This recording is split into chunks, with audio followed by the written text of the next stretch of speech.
Hola, hola, muy buenos días. Mi nombre es Antonio Paco y el día de hoy estamos aquí con Rodrigo. Rodrigo, ¿nos podrías decir un poco de quién eres tú? Bueno, soy Rodrigo Casanova, vengo de Chile. Yo tengo formación académica de arte. Yo estudié Bellas Artes con especialidad fotografía y luego, luego estudié cine y actualmente y desde entonces me dedico al documental de temas socioambientales, sociopolíticos en Chile. Y también he hecho docencia, he estado a cargo de una carrera académica en la Universidad en Santiago de artes visuales con especialidad en video y en comunicación audiovisual.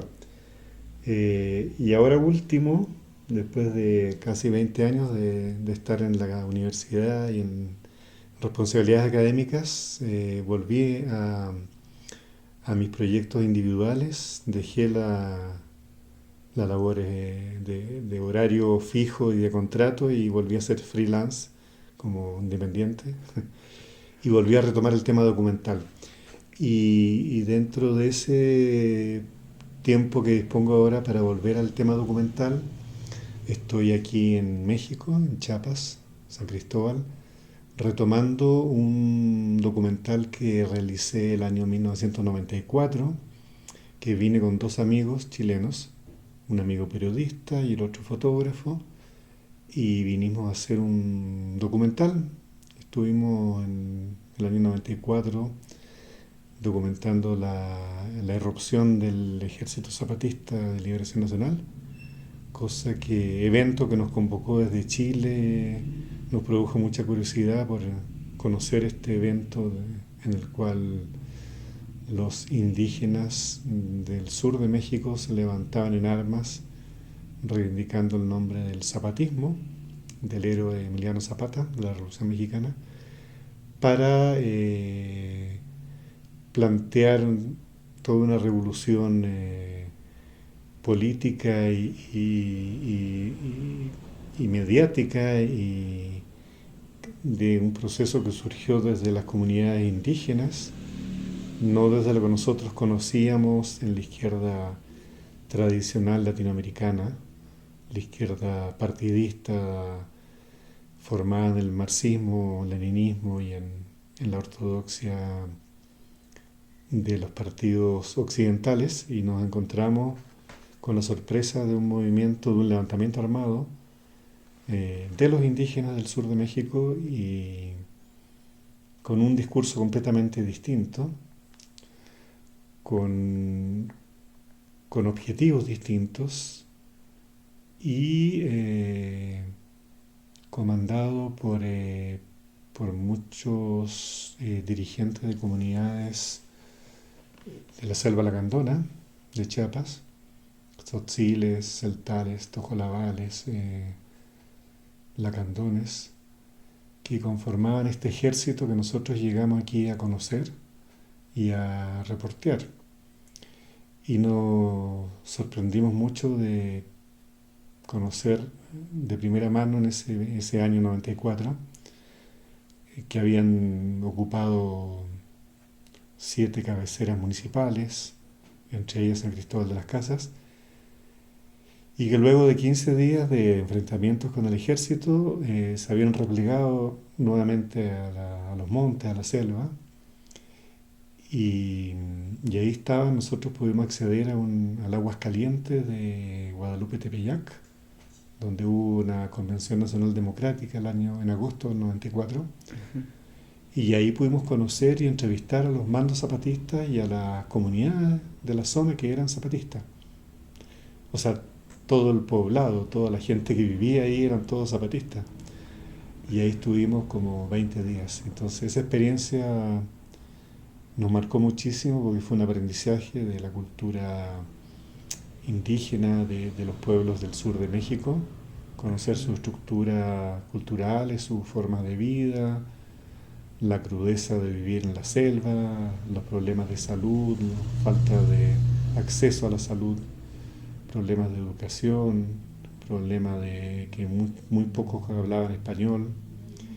Y sin embargo, ya en esa época, el 94, podemos constatar que San Cristóbal era una ciudad turística llena de turismo de todo el mundo, un lugar muy cosmopolita, y ahí a 1 hora y media nos encontramos con la pobreza de las comunidades y la falta de infraestructura y de comunicaciones, y bueno, un choque abismante de nivel de vida.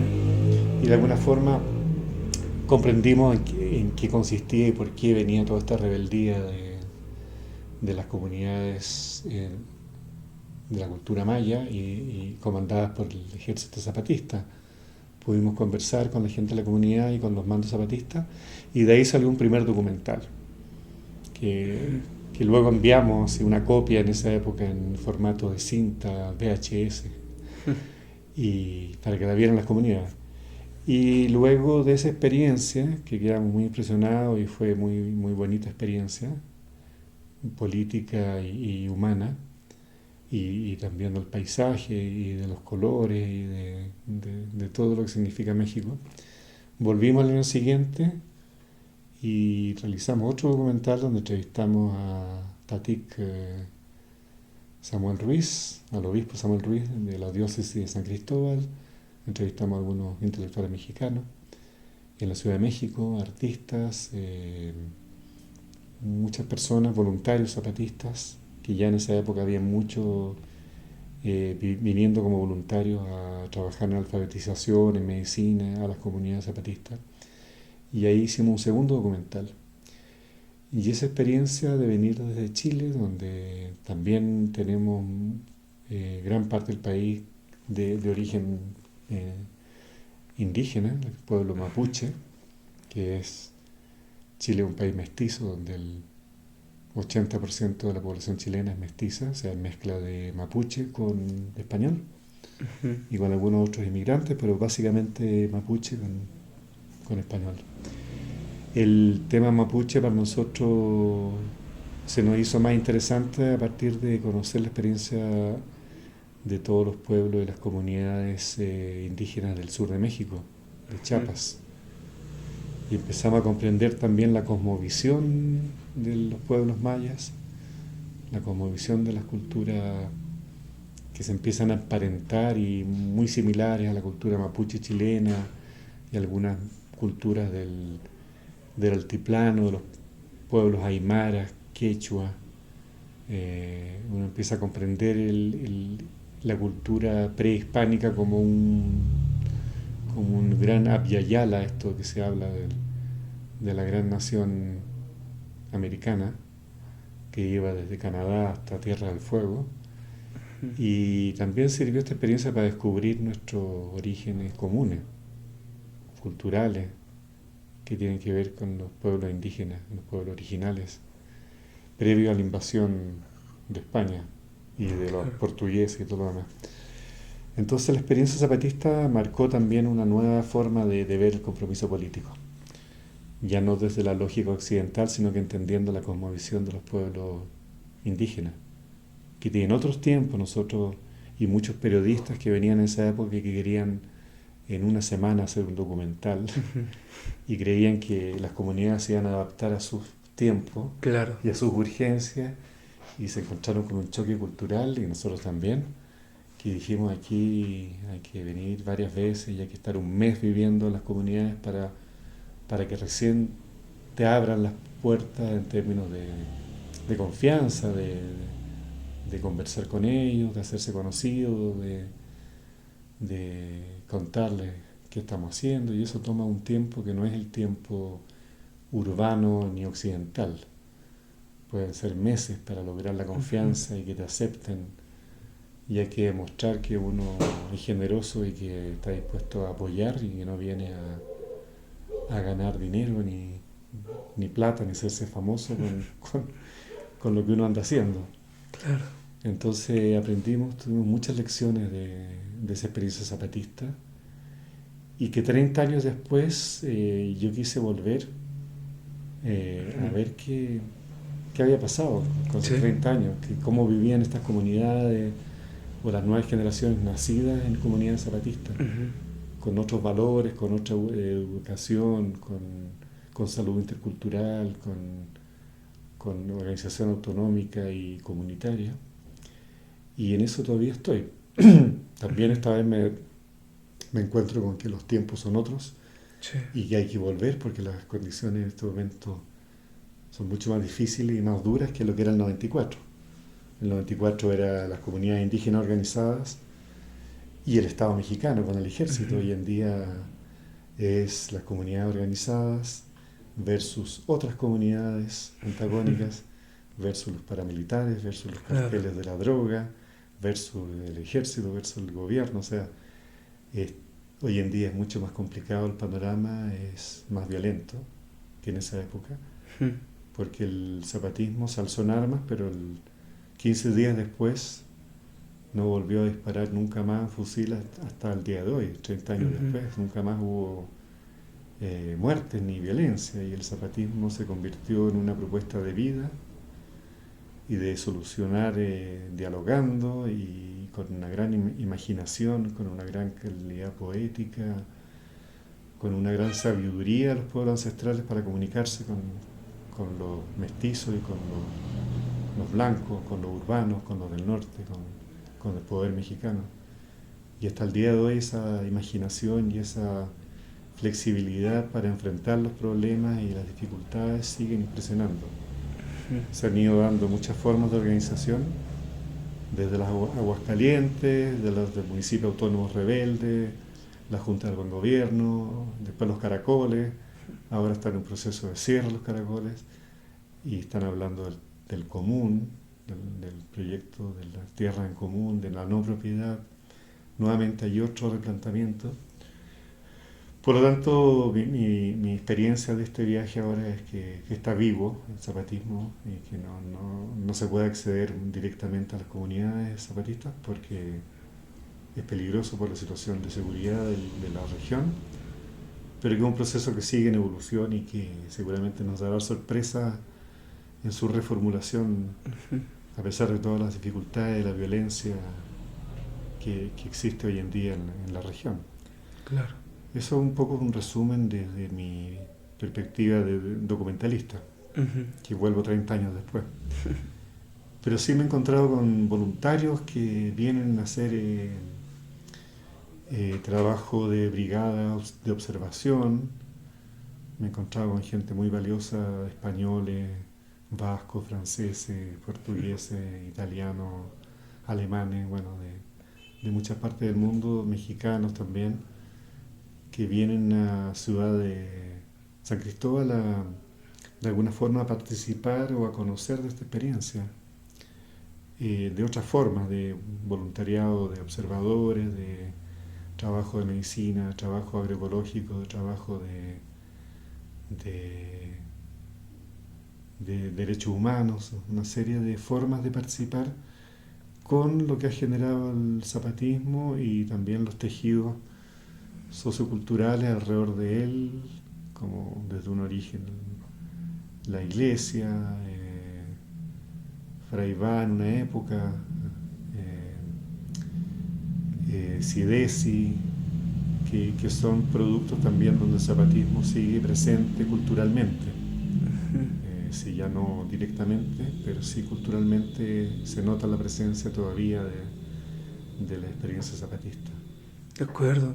Igual, ahorita que comentaste sobre el CIDESI, me gustaría saber un poquillo cómo ha sido para ti el, claro, el haber venido en 1994, el haber vivido pues, una experiencia del ejército zapatista, el cual ahora también es muy distinto. Y ahora también viene mucho desde la autonomía y viene mucho desde, sí, un amor muy grande hacia las comunidades y también hacia la misma casa común. ¿Cómo ha sido para ti encontrar estas nuevas, pues, caracoles, estas nuevas comunidades a comparación de hace 30 años? Es muy diferente porque en esa época El zapatismo estaba de alguna forma en sus comunidades, en Altos de Chiapa, en Las Margaritas, en las distintas zonas de la selva lacandona y también de los Altos de Chiapa. Pero no había lugares específicos como que uno que dijera aquí está el coordinador de caracoles o de juntas autónomas de caracoles o de comunidades rebeldes. Ujú. Hoy en día como que están más delimitadas las áreas donde todavía o donde han estado ejerciendo autonomía y construyendo su propia forma de vida las comunidades zapatistas organizadas. Esas todavía están y han consolidado un gran trabajo en esa zona, pero no están asequibles para los que no somos, que no habitamos ni vivimos en esas comunidades momentáneamente. Pero es interesante hoy en día ver que en esa época era en la selva y estaban prácticamente replegados, escondidos en la selva como un ejército clandestino. Claro. Y hoy en día ya son comunidades con carteles, nombres, y sale Ujú. Caracol número 8, Sí. aquí mandan los pueblos y comunidad autónoma rebelde, Ujú. con una instalación territorial que en esa época no había. Ujú. O sea, se consolidó esa. Y aquí mismo, en San Cristóbal, el 1 de enero, cuando entraron a San Cristóbal los zapatistas, liberaron y tomaron control de algunas zonas de San Cristóbal. Ujú. Y eso hoy en día son barrios que nacieron, ya llevan ahí 30 años, y ya son barrios que son parte de la ciudad de San Cristóbal y que nacieron como una comunidad zapatista. Claro. Habían caracoles aquí en San Cristóbal. De hecho, el lugar donde está Sidesi Ujú. era un caracol urbano Ok. zapatista Ajá. y que de enero, febrero de este año, cuando se cierran los caracoles, la gente vuelve a sus comunidades y ya no hay un caracol urbano aquí en San Cristóbal, pero sí está este tejido cultural que Sidesi y la iglesia, si bien Sidesi lleva 35 años antes que surgiera el zapatismo, Ujú. trabajando con las comunidades campesinas y comunidades indígenas, Sí. con la política de la Iglesia de la Liberación, digamos, básicamente con un proyecto que lideró el obispo Samuel Ruiz, Ujú. Tatic, que él llevaba liderando el trabajo con las comunidades campesinas antes de que surgieran los zapatistas. Sí. Entonces cuando surge el zapatismo, de alguna forma, él mantiene vínculos con estas mismas comunidades que ya llevaba trabajando, Ujú. solo que esta vez las comunidades donde la Iglesia de Liberación, la teoría de liberación, la teoría de la Iglesia latinoamericana, Ujú. ya llevaba ¿Qué es la teología, no? La teología de teología de la la Iglesia de liberación. Teología de la Liberación. Entonces comulga y se encuentran con el zapatismo y siguen colaborando hasta el día de hoy, porque en la medida que el zapatismo ya deja las armas y se pone al servicio de las comunidades, y ya no como ejército, sino que más bien como comunidad zapatista. Ujú. Y después nunca más han mostrado las armas, de hecho, Claro. ni Sí, sí, sí. son ni están armados. Entonces, cuando hacen demostraciones o aniversarios, usan unos palos Ujú. simbólicamente, como para demostrar que están organizados, Claro. pero que ya no es un ejército en armas, porque como decía Marco y lo dice Moisés, la lucha de ellos en este momento ya no es con las armas, Ujú. sino que es con la organización, con la autonomía, con la autogestión y buscando otras formas de vida, que son por la vida, que ya no luchan por la muerte, ¿no? Han tenido muchas muertes ya y masacres de grupos paramilitares como Acteal Sí. y como la muerte del profesor Galeano y otros presos políticos, pero no han sido por acciones armadas, sino que han sido por persecución del Estado mexicano hacia los líderes de las comunidades organizadas. Entonces, SIDESI como proyecto de Universidad de la Tierra eh, sigue formando hoy en día eh, a miembros de las comunidades, adolescentes y jóvenes en distintos oficios para que después vuelvan a ejercer su oficio en sus comunidades. Es una universidad popular, una universidad abierta, que le da posibilidad de tanto aprender español como de formarse en muchos oficios. Por lo tanto, ese espíritu de Samuel Ruiz, de esa iglesia de la Teología de la Liberación, está presente en esos proyectos culturales como es IDESI. Y, y me parece interesante 30 años después que se mantenga esa comunicación de ese proyecto original de Samuel Ruiz, de Tatic, con las Sí. comunidades.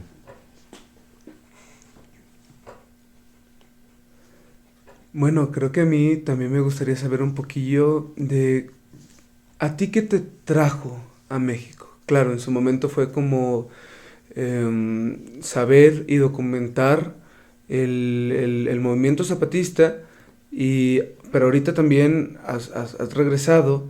¿Qué es lo que te ha movido? ¿Por qué un documental sobre estas revoluciones acá? Porque, claro, pudo haber sido cualquier otra cosa. Sí, bueno, ahí hay razones que explican por qué me sigue interesando el tema del zapatismo, porque en Chile tuvimos una dictadura de 17 años, más la transición, como 20 años, con una dictadura militar muy siniestra, con miles de detenidos desaparecidos, miles de ejecutados, una dictadura muy sangrienta junto con la Argentina y con la Uruguaya, en la misma época, estamos hablando de los años 70 y los 80 hasta el 90. Entonces yo crecí en un país en dictadura y crecí también con el compromiso político de luchar contra la dictadura. Sí. Entonces mi adolescencia y mi juventud fue luchar contra, contra dictaduras militares, y en ese ejercicio utilizamos todas las formas de lucha, Ujú.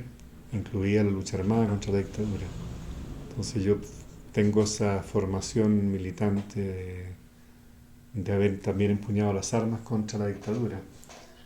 Y por eso me interesaba mucho el proceso del zapatismo, que si bien empuñó las armas, lo hizo muy breve tiempo, digamos, después su Claro. proceso ha sido no armado. Entonces de alguna forma también es aprender de una revolución que se inicia armada y que luego se transforma en una revolución pacífica de alguna forma, porque ya no usa las armas y más bien son las armas de la comunicación, las armas de la educación, de la cultura, las que han marcado el zapatismo en estos 29 años. Sí. Entonces hay un aprendizaje para los que de alguna forma luchamos también con las armas, de aprender qué se hace después, digamos, las revoluciones, cuáles son los proyectos revolucionarios que pueden ser vigentes Ujú. para otros países de América Latina.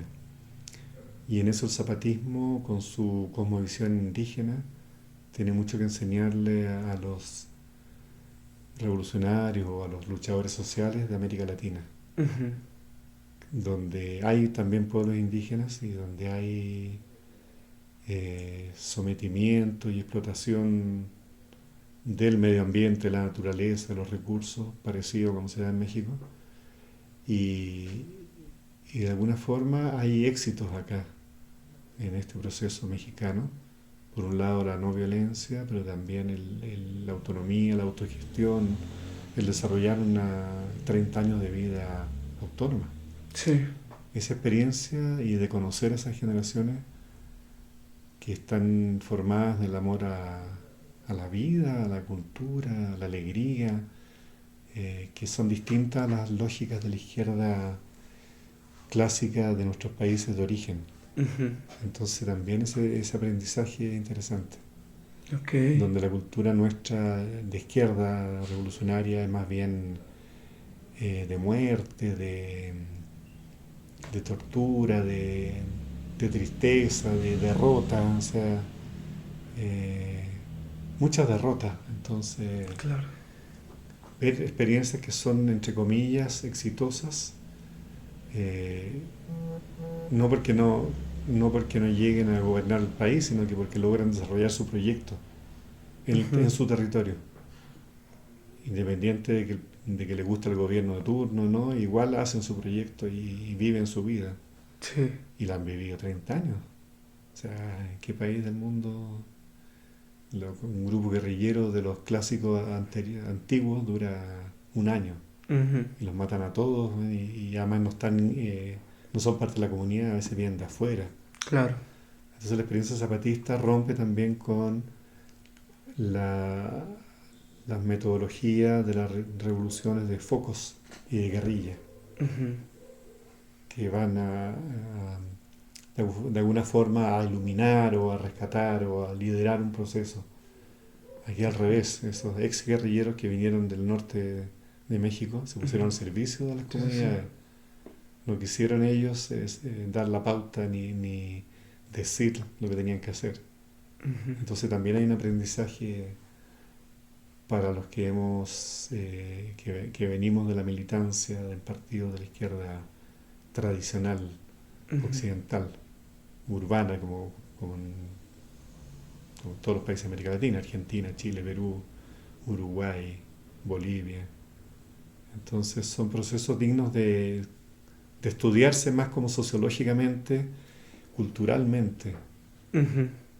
y la psicología de esta experiencia de transformación, que son inéditas incluso en el mundo, porque por algo llegan Sí, claro. aquí europeos y llegan gringos y llegan a estudiar y a ver quiénes son los zapatistas. O sea, igual Ujú. es un fenómeno que sigue siendo atractivo, si ya bien no es mediático, Sí. porque ya no está la figura mediática de Marcos, con sus comunicados y su personaje, Ujú.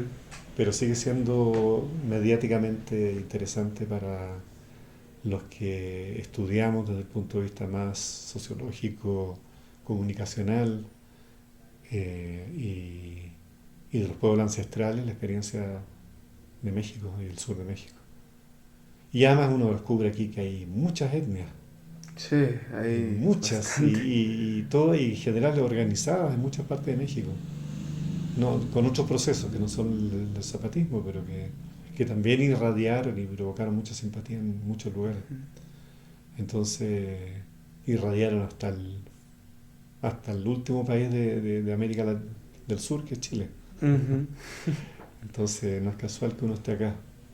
Sigue siendo atractivo como proyecto cultural, humano, político, de naturaleza, del cuidado de la naturaleza. Que Chiapas, como toda su riqueza de bosques, de agua, de lagos, de recursos naturales, también es un lugar digno de cuidarse. Entonces también es un tema ecológico que también aquí se discute y que es parte de las discusiones. Claro. Y que ese fenómeno también está afectando a Chile, que también tiene muchos bosques y lagos y volcanes, entonces tiene alguna geografía parecida también de alguna forma también a esta zona. Ujú. Así que bueno, es largo de explicar los, los motivos por los cuales uno se siente atraído a volver y a venir a México. Y además hay otro punto que es anecdótico, que Chile es el único país de América Ajá. Latina donde se escucha más música mexicana Mexicana. en el campo. Sí. Toda la cultura popular campesina chilena se baila ranchera, corridos, y la música que más se vende en el campo son los grupos eh, de música ranchera. Música banda. Sí, sí, sí. Entonces, eso parece que fue por el cine mexicano que Pedro Infante y los grandes músicos, bueno, y en su época Cantinflas, que Claro, hasta hace todo que poco seguían dando todos los fines de semana películas de Cantinflas en la Ujú. televisión, y luego el Chavo del Ocho, el Chapulín. Sí. Entonces hay una simpatía por la cultura mexicana que en Chile es muy fuerte y que hace Ok. que nos sintamos muy cómodos también cuando venimos a México. Ujú. Pues bueno, creo que con eso me gustaría cerrar. Igual muchísimas gracias por contarnos como toda tu experiencia, todo desde cómo ha sido tu formación, desde las razones por qué estás aquí. Y también creo que me es muy valioso rescatar eso, ¿no? Como el que no se viene nada más a, no sé, como hacer algo, o sea, no, o sea, sí, claro, posiblemente en un principio solo fue el hacer un documental, pero al final acabaste interesándote también en toda la cultura, toda la ideología, qué fue lo que lo acabó moviendo, ¿no? Y también, pues bueno, estás aquí el día de hoy y bueno, creo que eso se te agradece mucho porque algo que es importante es siempre tener esta ideología de lucha, de liberación, en donde salir y protestar, a veces acá en México es complicado. Es casi que penado. Entonces, es muy bonito que también se pueda llevar a otros lugares y claro, que tu experiencia ha sido muy grata. Muchas gracias por Sí, todo. y para terminar yo diría que también lo que me impresiona mucho es la cantidad de mujeres Ujú. organizadas y solidarias y comprometidas con lo que el zapatismo sembró hace 30 años, con la dignidad, con la rebeldía, con el ya basta, desde el corazón abajo a la izquierda, una serie de conceptos que se instalaron y que han hecho carne en mucha gente y en muchas mujeres. Ujú. Y muchas mujeres mexicanas poderosas y combativas, nuevas generaciones incluso, Sí. que se sacudieron con zapatismo, que se remecieron y que siguen siendo solidarias de esa historia hasta el día de hoy. Eso, entonces para mí es muy importante también desde mi labor como documentalista, fotógrafo, mostrarle a las mujeres de mi país, Ujú. a las mujeres que también allá están defendiendo la naturaleza y los recursos y mostrarles Sí. sus pares mexicanas. Y Sus homólogas. su homóloga va a ser muy bonito para ella, darle a conocer algunas entrevistas de mujeres de acá. Ujú. Yo creo que eso ya justifica hacer esa red de jóvenes, de mujeres jóvenes que admiran mucho el zapatismo y lo admiran por muchas razones. Por la Sí. defensa de la naturaleza, por la alegría, la lucha, por la organización, por lo común, por lo festivo, por Ujú. los colores. Es alegre también, hay una cosa alegre, Ujú. que no es común a las luchas que a veces son muy tristes y amargas Sí. y de represión y de muerte. Entonces, a pesar de toda la situación difícil de acá, se ve también una cierta alegría en esas comunidades. Ujú.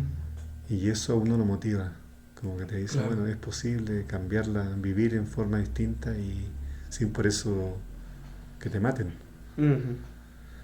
Así que bueno, eso, la mujer mexicana es importantísima y poderosa.